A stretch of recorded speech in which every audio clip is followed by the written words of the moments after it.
ಇಲ್ಲಿಯವರೆಗೆ. ಇವಾಗ ಮನೆಗೆ ಹೋಗೋಣ. ಎಲ್ಲ ವಿಷಯವನ್ನು ಇಲ್ಲೇ ಮಾತನಾಡುತ್ತೀರಾ ಎಂದು ಸ್ವಾತಿಯ ಚಿಕ್ಕಪ್ಪ ಹೇಳಿದರು. ಮುಂದುವರಿದ ಭಾಗ. ಹೌದೌದು, ಎಲ್ಲ ನಡೀರಿ, ಮನೆಗೆ ಹೋಗೋಣ. ಬಾ ಸ್ವಾತಿ, ನಾನು ನಿನಗೆ ಒಂದು ವಿಷಯವನ್ನು ಹೇಳಬೇಕು. ಮಾತನಾಡಲು ಹಲವು ವಿಷಯಗಳಿವೆ ಎಂದು ಸ್ವಾತಿಯ ಚಿಕ್ಕಮ್ಮ ಹೇಳಿದರು. ಎಲ್ಲರೂ ರವಿಯ ಕಾರಿನಲ್ಲಿ ಕುಳಿತು ಮನೆಯ ಕಡೆ ಹೊರಟರು. ಸ್ವಲ್ಪ ಹೊತ್ತಿನಲ್ಲಿ ಎಲ್ಲರೂ ಮನೆಯನ್ನು ತಲುಪಿದರು. ನೀವೆಲ್ಲರೂ ಕುಳಿತುಕೊಳ್ಳಿ, ನಾನು ಕುಡಿಯಲು ನೀರು ತರುತ್ತೇನೆ ಎಂದು ಪ್ರಭಾರ್ ಅವರು ಹೇಳಿದರು. ಸ್ವಾತಿ ಮತ್ತು ಮಮತಾರವರು ಹತ್ತಿರದ ಸೋಫಾದಲ್ಲಿ ಕುಳಿತುಕೊಂಡರು ಮತ್ತು ಮಕ್ಕಳು ಆಟದಲ್ಲಿ ತೊಡಗಿಕೊಂಡರು.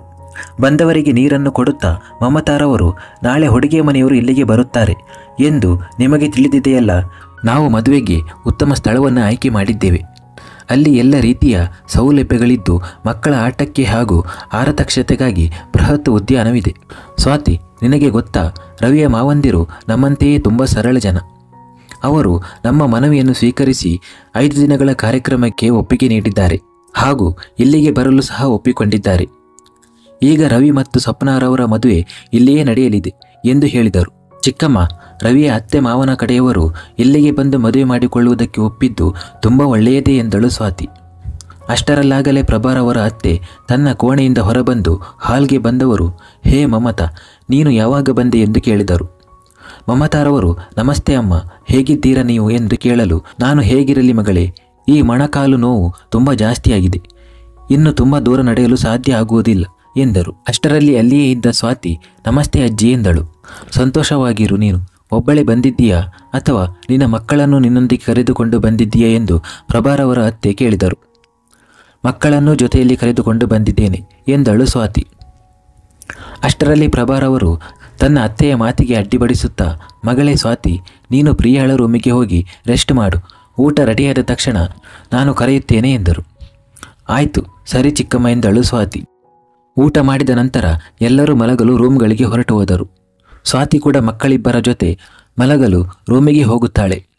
ಮತ್ತೊಂದೆಡೆ ಮಮತಾ ಮತ್ತು ಪ್ರಭಾದೇವಿ ಇಬ್ಬರು ಒಟ್ಟಿಗೆ ಕುಳಿತು ಮಾತನಾಡುತ್ತಿರುತ್ತಾರೆ.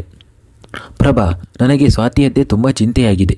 ನಾನು ಹೋದ ನಂತರ ಅವಳು ಹೇಗೆ ಎಲ್ಲವನ್ನು ನಿಭಾಯಿಸುತ್ತಾಳೆಂದು ನನಗೆ ತಿಳಿಯುತ್ತಿಲ್ಲ.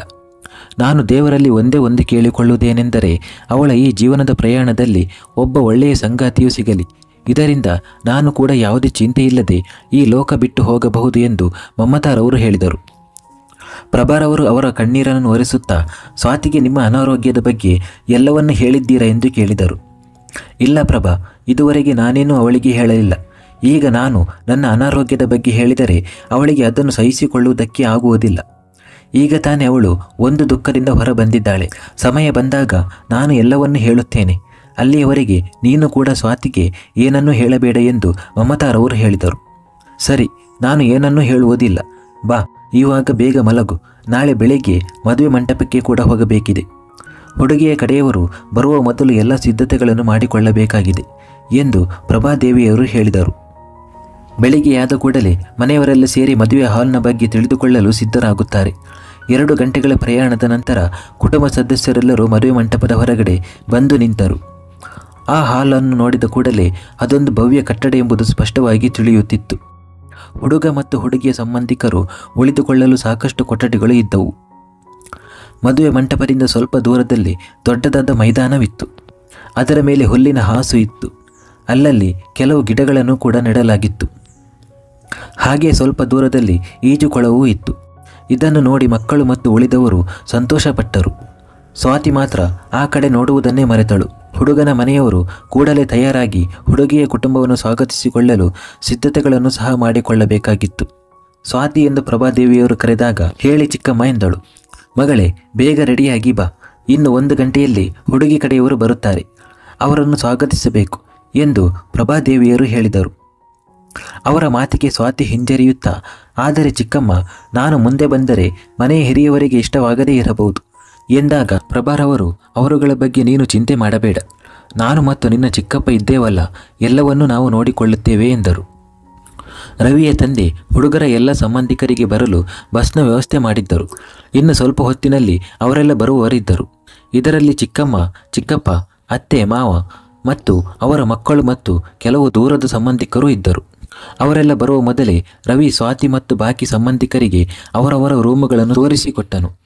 ಸ್ವಾತಿ ತನ್ನ ತಾಯಿ ಮತ್ತು ಇಬ್ಬರು ಮಕ್ಕಳೊಂದಿಗೆ ಕೋಣೆಯಲ್ಲಿ ಉಳಿದುಕೊಳ್ಳುವವರಿದ್ದರು. ಪ್ರಭಾದೇವಿಯವರ ಮಗಳು ಪ್ರಿಯ ಮತ್ತು ಅತ್ತೆಯೊಂದಿಗೆ ಇರಲು ಹೊರಟಿದ್ದರು. ರವಿ ತನ್ನ ತಂದೆ ಮತ್ತು ಚಿಕ್ಕಪ್ಪನೊಂದಿಗೆ ಇರಲು ಹೊರಟಿದ್ದನು. ಪ್ರಭಾರವರು, ಮಮತಾರವರು ಹಾಗೂ ಸ್ವಾತಿ ಹೀಗೆ ಮನೆಯವರೆಲ್ಲ ಹುಡುಗಿ ಮನೆಯವರು ಬರುವ ಮುನ್ನವೇ ಎಲ್ಲ ತಯಾರಿಯಲ್ಲಿ ನಿರತರಾಗಿದ್ದರು. ಆದರೆ ಪ್ರಭಾರವರ ಅತ್ತೆಗೆ ಇದೆಲ್ಲದರಿಂದ ಸ್ವಲ್ಪ ಕೋಪವಿತ್ತು. ಎಂಥ ಕಾಲ ಬಂತು, ಇವಾಗ ಹುಡುಗನ ಕಡೆಯವರು ಹುಡುಗಿ ಕಡೆಯವರನ್ನು ಸ್ವಾಗತಿಸುವಂತಾಗಿದೆ ಎಂದು ಪ್ರಭಾರವರ ಅತ್ತೆ ಹೇಳಿದರು. ಅವರು ಸುಮ್ಮನೆ ಕುಳಿತು ಎಲ್ಲ ತಯಾರಿಯನ್ನು ನೋಡುತ್ತಿದ್ದರು. ಅಮ್ಮ, ಈಗ ಕಾಲ ಬದಲಾಗಿದೆ. ಈಗ ವಧು ಮತ್ತು ವರನ ಕಡೆಯವರು ಇಬ್ಬರೂ ಸಮಾನರು. ಬರೀ ಸಮಾನರೂ ಅಲ್ಲ ಅಮ್ಮ, ನಮಗಿಂತ ದೊಡ್ಡವರು. ಅವರು ನಮ್ಮ ಮೇಲಿನ ನಂಬಿಕೆಯಿಂದ ಅವರ ಮಗಳನ್ನು ನಮಗೆ ಒಪ್ಪಿಸುತ್ತಾರೆ. ಮುಂದೆ ನಮ್ಮ ವಂಶವನ್ನು ಮುಂದುವರಿಸಿಕೊಂಡು ಹೋಗಲು ಸಹಾಯ ಮಾಡುತ್ತಾರೆ. ಅದಕ್ಕಾಗಿ ನಾವು ಅವರನ್ನು ಸ್ವಾಗತಿಸಿಕೊಳ್ಳಬೇಕು. ಕೊನೆಯದಾಗಿ ನಮ್ಮ ಗೃಹಲಕ್ಷ್ಮಿ ನಮ್ಮ ಮನೆಗೆ ಬರುತ್ತಾಳೆ ಎಂದು ಪ್ರಭಾರವರ ಪತಿ ಹೇಳಿದರು. ಇಲ್ಲಿ ಕೇಳು ಸ್ವಾತಿ, ಅತಿಥಿಗಳನ್ನು ಸ್ವಾಗತಿಸಲು ಹೂವಿನ ಹಾರಗಳನ್ನು ತರಲು ಹೇಳಿದ್ದೆ. ತಂದಿದ್ದಾರಾ ಇಲ್ಲವ ಅಂತ ಸ್ವಲ್ಪ ನೋಡು ಎಂದರು ಪ್ರಭಾರವರು. ಆಯಿತು ಚಿಕ್ಕಮ್ಮ, ನಾನು ಈಗ ಬರುತ್ತೇನೆ ಎಂದು ಹೇಳಿ ಸ್ವಾತಿ ಹಾರವನ್ನು ತರಲು ಹೋಗುತ್ತಾಳೆ. ಹಾಗೆ ಹೋದ ಸ್ವಲ್ಪ ಹೊತ್ತಿನಲ್ಲಿಯೇ ಮದುವೆ ಹಾಲ್ನ ಹೊರಗೆ ಕೆಲವು ವಾಹನಗಳು ಬಂದು ನಿಂತವು. 2 ಕಾರು ಮತ್ತು ಬಸ್ಸಿನಲ್ಲಿ ಹುಡುಗಿ ಮನೆಯ ದಿಬ್ಬಣ ಬಂದಿತ್ತು. ಮೊದಲ ಕಾರಿನಲ್ಲಿ ಮದುಮಗಳ ತಾಯಿ ತೇಜಸ್ವಿನಿಯವರು ಇಳಿದರು. ಬನಾರಸ್ ಸೀರೆಯನ್ನು ಉಟ್ಟುಕೊಂಡು ಅದಕ್ಕೆ ಹೊಂದಾಣಿಕೆಯಾಗುವ ಆಭರಣಗಳನ್ನು ಧರಿಸಿಕೊಂಡು ಅತ್ಯಂತ ಪ್ರಭಾವಶಾಲಿ ಮಹಿಳೆಯಂತೆ ಕಾಣುತ್ತಿದ್ದರು. ಅವರ ಹಿಂದೆಯೇ ಮದುಮಗಳು ಸ್ವಪ್ನ ಕೂಡ ಕಾರಿನಿಂದ ಇಳಿದಳು. ಅಪ್ಪ, ಅಮ್ಮ, ಅಣ್ಣ ಕೂಡ ಆವಾಗಲೇ ಬಂದಿದ್ದಾನೆ. ಆದರೆ ಇದುವರೆಗೆ ಅಣ್ಣ ಬರಲಿಲ್ಲ. ನಮಗಿಂತ ಮೊದಲು ಇಲ್ಲಿಗೆ ಬರಲು ಅವನು ಆಗಲೇ ಹೊರಟು ಹೋಗಿದ್ದ ಅಲ್ಲವಾ? ಆದರೆ ಯಾಕೆ ಇನ್ನೂ ಬಂದಿಲ್ಲ ಎಂದು ಸ್ವಪ್ನ ತಾಯಿಯನ್ನು ಕೇಳಿದಳು. ತೇಜಸ್ವಿನಿಯವರು, ಅವನು ಬರುತ್ತಾನೆ, ನೀನು ಚಿಂತೆ ಮಾಡಬೇಡ. ಅವನು ಯಾವುದಾದರೂ ಅರ್ಜೆಂಟ್ ಕೆಲಸದಲ್ಲಿ ನಿರತನಾಗಿರಬೇಕು. ಈಗ ನಾವು ಒಳಗೆ ಹೋಗೋಣ ಎಂದರು. ತೇಜಸ್ವಿನಿ ಮತ್ತು ನರೇಂದ್ರರವರು ತಮ್ಮ ಅತಿಥಿಗಳೊಂದಿಗೆ ಮದುವೆ ಹಾಲನ್ನು ಪ್ರವೇಶಿಸುತ್ತಿದ್ದಂತೆ ಪ್ರಭಾರವರು ಮತ್ತು ಸುರೇಶ್ ರವರು ಅವರನ್ನು ಅಲ್ಲಿಯೇ ಬಾಗಿಲ ಬಳಿಯೇ ನಿಲ್ಲುವಂತೆ ಹೇಳಿ ಅವರನ್ನು ಸ್ವಾಗತಿಸಲು ಪ್ರಾರಂಭಿಸಿದರು. ಅವರಿಗೆ ಆರತಿಯನ್ನು ಮಾಡಿ ನಂತರ ತಿಲಕವನ್ನು ಇಡುತ್ತಿದ್ದಾಗ ಸ್ವಾತಿ ಒಬ್ಬ ಹುಡುಗನ ಹತ್ತಿರ ಹೂವಿನ ಹಾರಗಳನ್ನು ಕಳುಹಿಸಿದಳು. ಗಡಿಬಿಡಿಯಲ್ಲಿ ಹಾರವನ್ನು ತೆಗೆಯಲು ಯತ್ನಿಸುತ್ತಿದ್ದಾಗ ಆ ಹುಡುಗನ ಕೈಯಲ್ಲಿದ್ದ ಕೋಲಿನಿಂದ ಒಂದು ಹಾರ ಜಾರಿ ಕೆಳಗಡೆ ಬಿದ್ದಿತ್ತು. ಅದನ್ನು ಕಂಡ ಸ್ವಾತಿ ಹಾರವನ್ನು ಎತ್ತಿಕೊಂಡು ಬೇಗನೆ ಹೋಗತೊಡಗಿದಳು. ಇತ್ತ ಕಡೆ ಅತಿಥಿಗಳನ್ನು ಸ್ವಾಗತಿಸುವ ಸ್ಥಳವು ತುಂಬ ಜನ ದಟ್ಟಣೆಯಿಂದ ತುಂಬಿ ಹೋಗಿತ್ತು. ಆಗ ಒಬ್ಬ ಯುವಕ ಆ ಜನಸಂದಣಿಯಿಂದ ಹೊರಬಂದು ಹಾಲ್ನ ಒಳಗೆ ಹೋಗತೊಡಗಿದನು. ಬಾಲ್ಯದಿಂದಲೂ ಜನನಿಬಿಡ ಸ್ಥಳಗಳಲ್ಲಿ ವಾಸಿಸುತ್ತಿದ್ದರಿಂದ ಆತನು ಉಸಿರುಗಟ್ಟುವಂಥ ಅನುಭವವನ್ನು ಅನುಭವಿಸುತ್ತಿದ್ದನು. ಅವನು ಜನಸಂದಣಿಯಿಂದ ಸ್ವಲ್ಪ ಬೇಗನೆ ನಡೆದುಕೊಂಡು ಹೋಗುತ್ತಿದ್ದನು. ಅಚಾನಕ್ಕಾಗಿ ಅಲ್ಲಿ ಬಿದ್ದ ನೀರಿನ ಮೇಲೆ ಕಾಲನ್ನು ಇಟ್ಟು ಯುವಕ ಏಕಾಏಕಿ ಕಾಲು ಜಾರಿ ಬಿದ್ದು ಯಾರೋ ಒಬ್ಬರಿಗೆ ಡಿಕ್ಕಿ ಹೊಡೆದಿದ್ದಾನೆ. ಡಿಕ್ಕಿಯ ರಭಸಕ್ಕೆ ಯುವಕನ ಕತ್ತಿಗೆ ಹಾರ ಬಿದ್ದು ನೇತಾಡುತ್ತಿತ್ತು. ಹಾಗೆಯೇ ಯಾರೋ ಅವನನ್ನು ಹಿಡಿದು ಕೆಳಗೆ ಬೀಳದಂತೆ ಕಾಪಾಡಿದರು. ಹೇ ಮಗನೇ, ಸ್ವಲ್ಪ ನಿಧಾನ.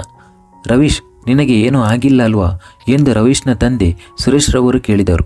ಅಷ್ಟೊತ್ತಿಗಾಗಲೇ ಅವನು ನೇರವಾಗಿ ನಿಂತಿದ್ದನು. ನನಗೂ ಕೂಡ ಏನೂ ಆಗಿಲ್ಲ ಅಲ್ವಾ ಸ್ವಾತಿ ಎಂದು ಪ್ರಭಾರ್ ಅವರು ಕೇಳಿದರು. ರವೀಶ್ ಡಿಕ್ಕಿ ಹೊಡೆದು ಬೀಳದ ಹಾಗೆ ನೋಡಿಕೊಂಡವಳು ಸ್ವಾತಿಯೇ ಆಗಿದ್ದಳು. ನನಗೇನೂ ಆಗಿಲ್ಲ ಚಿಕ್ಕಮ್ಮ ಎಂದಳು ಸ್ವಾತಿ. ಅವಳ ಮುಂದೆ ನಿಂತಿದ್ದ ರವೀಶ್ ಕಡೆಗೆ ನೋಡಿದಳು ಸ್ವಾತಿ. ಅವನ ಎತ್ತರ ಸುಮಾರು 6 ಅಡಿ ಇತ್ತು. ಹಾಗೆ ನೋಡಲು ದಷ್ಟಪುಷ್ಟನಾಗಿದ್ದನು. ಇಷ್ಟು ಬಲಿಷ್ಠನಾಗಿದ್ದರೂ ಆತ ಹೇಗೆ ಬಿದ್ದ? ಸ್ವಾತಿ ರವೀಶ್ ಕಡೆ ನೋಡುತ್ತಲೇ ಯೋಚಿಸತೊಡಗಿದಳು. ಹಾಗೆ ತನ್ನನ್ನು ತಾನು ದಿಟ್ಟಿಸಿಕೊಂಡು ರವೀಶ್ ಹೇಳಿದನು, ಏನು ಮಾಡಲಿ, ನಾನು ಕೂಡ ಮನುಷ್ಯ. ನೀರಿಗೆ ಕಾಲಿಟ್ಟು ಜಾರಿದೆ ಎಂದಾಗ ಸ್ವಾತಿ ಆಶ್ಚರ್ಯದಿಂದ ಅವನನ್ನೇ ನೋಡತೊಡಗಿದಳು. ಎದುರುಗಡೆ ವ್ಯಕ್ತಿ ಏನು ಯೋಚಿಸುತ್ತಿದ್ದಾನೆಂದು ನನಗೆ ತಿಳಿಯುತ್ತಿದೆ ಎಂದು ಹೇಳಿ ರವೀಶ್ ಅಲ್ಲಿಂದ ಹೊರಟು ಹೋದನು. ಎಷ್ಟು ಹೊರಟು ಮನುಷ್ಯ, ಬೀಳದಂತೆ ಕಾಪಾಡಿದರೂ ಧನ್ಯವಾದ ಹೇಳುವ ಸೌಜನ್ಯ ಕೂಡ ಇಲ್ಲದೆ ಅಹಂಕಾರದಿಂದ ಹೊರಟು ಹೋದನು ಎಂದು ಹೇಳುತ್ತಾ ಸ್ವಾತಿ ಕೂಡ ಅಲ್ಲಿಂದ ಹೊರಟು ಹೋದಳು. ಮತ್ತೊಂದೆಡೆ ರವೀಶ್ ತನ್ನ ಕೋಣೆಗೆ ಬಂದು ಸ್ವಾತಿಯ ಬಗ್ಗೆ ಯೋಚಿಸಲು ಪ್ರಾರಂಭಿಸುತ್ತಾನೆ. ಆ ಹುಡುಗಿಯ ಜಾಗದಲ್ಲಿ ಬೇರೆ ತೆಳ್ಳಗಿನ ಹುಡುಗಿ ಇದ್ದಿದ್ದರೆ ಅವಳು ನನ್ನನ್ನು ಬೀಳದಂತೆ ಕಾಪಾಡಲು ಸಾಧ್ಯವಾಗುತ್ತಿರಲಿಲ್ಲ. ಆಕೆಯ ಎತ್ತರವು ಸುಮಾರು 5.2 ಇರಬಹುದು. ರವೀಶ್ ಸ್ವಾತಿಯ ಬಗ್ಗೆ ಯೋಚಿಸುತ್ತಾ ನಗಲು ಪ್ರಾರಂಭಿಸುತ್ತಾನೆ. ಮುಂದುವರಿಯುವುದು.